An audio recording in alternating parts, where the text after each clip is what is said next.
This is an introduction to Highways England Standards Forward Programme's use of JIRA. It's aimed at document owners, group programme coordinators and group managers. I work for an organisation called CACI's Information Intelligence Group. We have helped tailor JIRA to meet Highways England's needs to manage the programme. If you have any questions or would like any more support, please email jira@highwaysengland.atlassian.net. We're here to help improve the visibility of the Standards Forward programme to the Chief Highways Engineer and Divisional Directors. We also aim to give you some tools to help manage your documents. Documents must go through a variety of stages prior to publication, from in-drafting and TPB review, to document owner approval and Divisional Director approval, along with our Chief Highways Engineer approvals, including the devolved administrations, through to EU notification and publication. Prior to JIRA, the Chief Highways Engineer and Programme Managers did not have good visibility of the progress across the board. Various Excel documents, phone calls and emails were used. This made it very difficult to keep track of what state each document was in and where groups potentially needed extra resources to help with documents. It also made it very difficult to plan key resource time, such as the Chief Highways Engineer who must read and review all documents prior to publication. So what is JIRA? It's a software tool that helps teams organise their work. What it does is it automates the workflow of documents as they go through Highways England.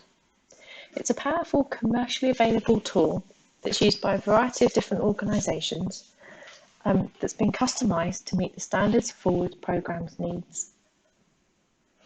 So what's happening to the documents and what does this mean in terms of JIRA? So on the screen in front of you, you can see a variety of old DMRB documents across the top and new ones along the bottom. Now in this case, we have old DMRB document 1 being updated to just form one new DMRB document A. Document 2 and part of document 3 and EN1 are being combined to form new DMRB document B. And old DMRB document 3 and part of old DMRB document 4 along with EN2 are being combined to form new DMRB document C. Part of the old DMRB document 4 is also being discarded. And what this means in terms of JIRA is that these packages of work need to be grouped together and given a name. In JIRA these are called epics. So epic A is the set of work around converting document 1 to document A.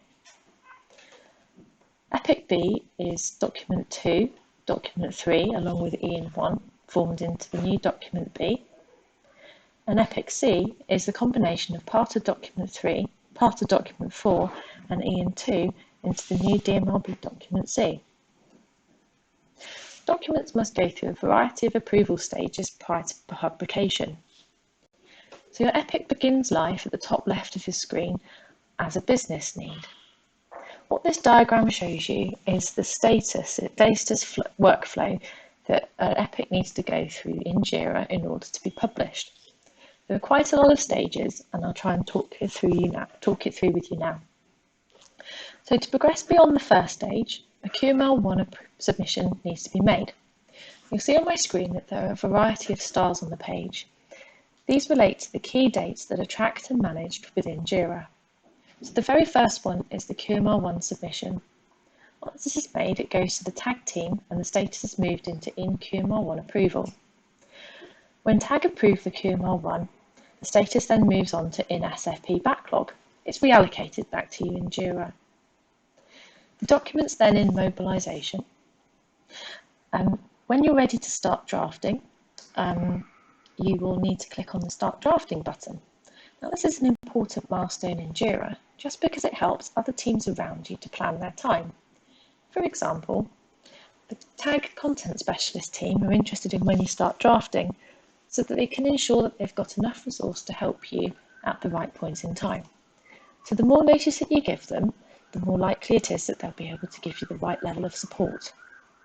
It will also help devolved administrations to understand when they should be involved with you, particularly if it's a contentious new document. Once you've completed your drafting, you'll make your first TPB submission. This is the star that's in green. It goes into TPB review, and at this point, numerous submissions may be made, but just the date of the first TPB submission is recorded in JIRA. When the TPB is satisfied with the document, you will make your submission to your Divisional Director for sign-off, along with your QMR2 submission. This star is in red to denote the fact that it's the most important date that your epics are being managed by. So, along with that submission, there is a set of other documents that are required that you need to attach within JIRA, which are detailed in the Manual for Document Development.